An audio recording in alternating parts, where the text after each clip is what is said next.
Wednesday, the 7th of August, and somewhat of the start of what I think is going to be a very tumultuous, could be a few weeks or could be a few months in Thai politics. Probably the most tumultuous time in Thai politics over the last decade. And it's because it's coming from so many different fronts and affecting so many different parties. But today it's Pita's turn. Pita Limjareonrat, who was the leader of the Move Forward Party, also a prime ministerial candidate. He faces the Constitutional Court. Let's go to the papers. Thai court set to decide fate of Thailand's most popular party. This is the headline from Bloomberg. And we now go to Reuters.com. Their headline, Thai politics on edge as court decides fate of anti-establishment party. This story says a court in Thailand will decide today the fate of the progressive opposition party Move Forward in a case that's compounded fears of reigniting of a power struggle between influential conservatives and popularly elected parties. And the Constitutional Court will rule on the Election Commission's request to dissolve the 2023 election winner, Move Forward, after the same court in January found its campaign to amend a law protecting the monarchy from criticism risked undermining Thailand's system of governance with the king as the head of state. Now, when they say election winner, we need to remember that the Move Forward Party got the highest number of primary votes. I think it was about 38%. But they weren't able to form a coalition because, of course, you need a majority in the lower house. And, well, they just couldn't pull one together. And Move Forward's anti-establishment agenda won huge support among voters, but it clashed with Thailand's powerful nexus of old money families, conservatives and the military, to which reforming the Lese Majeste law is a step too far in a country where royalists regard the monarchy as sacrosanct. And the verdict comes as cracks appear in an uneasy truce between the royalist establishment and another long-time rival, the populist ruling party Pattaya, with Prime Minister Srettha Thavisin facing possible dismissal by the same court next week over a cabinet appointment. He denies wrongdoing. So today it's Pita and the Move Forward Party's turn to face the Constitutional Court. Next Wednesday, the PM Srettha Thavisin will face the Constitutional Court.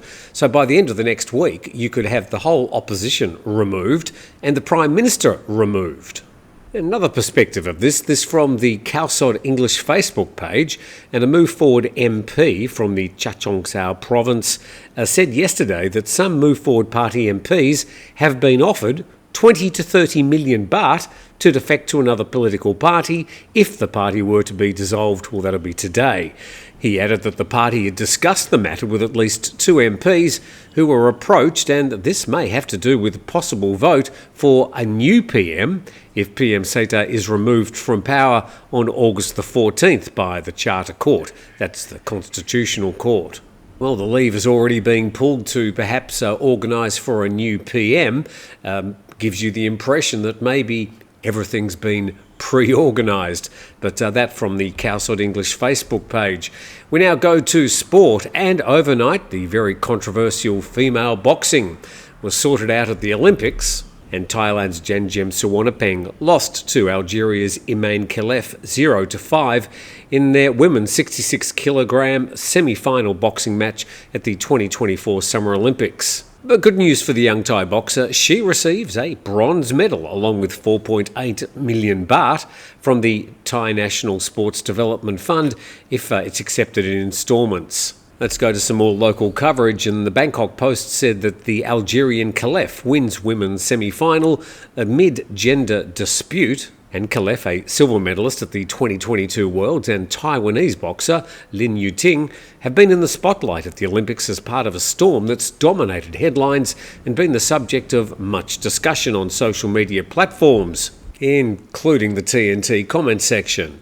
Khelif and Lin were disqualified by the International Boxing Association from the 2023 World Championships in New Delhi, with the body saying in a shambolic press conference on Monday that a sex chromosome test had ruled both of them ineligible.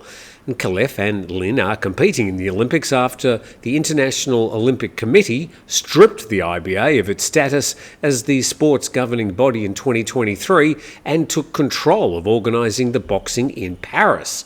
And the IOC has rejected the results of the IBA-ordered tests as arbitrary and illegitimate, saying there was no reason to conduct them.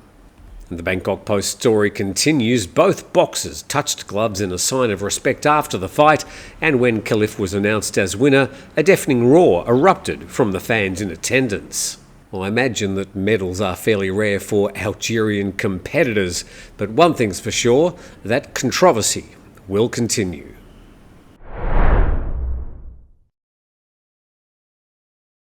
So acknowledging our sponsors here on TNT, there's links in the description below if you'd like to find out more about 5-Star Marine at 5starmarinephuket.com, and also Airbnb links so you can check out the rooms and availability with Beach House Thailand.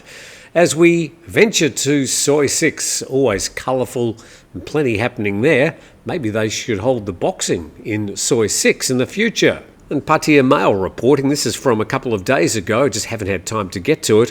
Brutal assault on Canadian raises serious questions about tourist safety in Pattaya. And the caption there saying a brutal assault on Canadian national Mark Robert Wessendorf in Pattaya's Soi 6 casts a shadow over the city's tourist reputation. Let's check out the story. On the night of July the 31st, Mark Wessendorf, a 65-year-old former oil company manager, was viciously attacked by men dressed as bouncers. Now he lies in critical condition in a private hospital's ICU. Witnesses reported that Mr. Wessendorf was attacked after leaning against a vehicle, with an argument escalating to violence when one of the so-called bouncers struck him, causing him to fall and sustain a severe head injury. And a foreign witness captured parts of the incident on video, confirming the attacker's identity. Apparently the attacker didn't like that and started attacking the man with the phone. And the attack on Mr. Wessendorf is a wake-up call, says the article, that starts to veer into opinion. Pattaya's local authorities must face the harsh reality. The city's becoming synonymous with danger rather than the vibrant nightlife and attractions it's supposed to offer. How can a city expect to attract millions of tourists when those same tourists risk being assaulted in the streets? The article asks. Let's check a bit more information on this article from cowsodenglish.com. And police weigh evidence in Pattaya Thai guard injured, Canadian clash. We get to hear some of the story from the bouncer side, from Mr. Patipan, 28, who is a security guard from Soi Pattaya 6. And Patipan stated that on the day of the incident he received a report of a tourist attempting to break into a car. When the owner confronted the tourist, they were verbally abused. Patipan went to investigate, but the foreigner wouldn't listen and pushed him against the car. Patipan pushed back, but the foreigner tried to approach again, so he pushed him once more, causing the foreigner to fall. Well, that's what the security guard told police, and the police stated they will thoroughly examine the evidence before deciding how to proceed with the case. And in the meantime, we do, of course, wish Mr. Wessendorf well as he improves in the ICU in Pattaya. Heading now to Bangkok, and just last night, and the Cowside English Facebook page reporting heavy rain during the late night in Bangkok, causing flooding in 2 major areas. The first point is in Soi Senan Nikom, where the water level reached a maximum of nearly 30 centimetres, and the second part on Rashada Latprao Road, where the water level peaked at around about the same 30 centimetres. This occurred at midnight between Tuesday and Wednesday. That's midnight last night. In some areas, small cars were unable to pass through. Well, it's wet season, it does rain, but the problem being, of course, that it always tends to rain all at one particular spot at once, causing these floods. But they do happen annually, and most Thai people, they just put on a raincoat and just get on with it. As we go to tourism, also in the Bangkok Post, Cabinet OK's 433 million baht budget for tourism.